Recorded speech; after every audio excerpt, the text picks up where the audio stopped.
Hello everyone. Today we will talk about how to fix the app of Wix. We will go to settings, then we click on apps.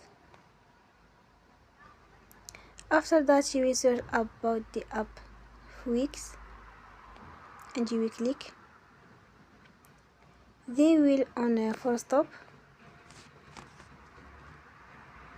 After that you will go to storage. Then we click on clear cache.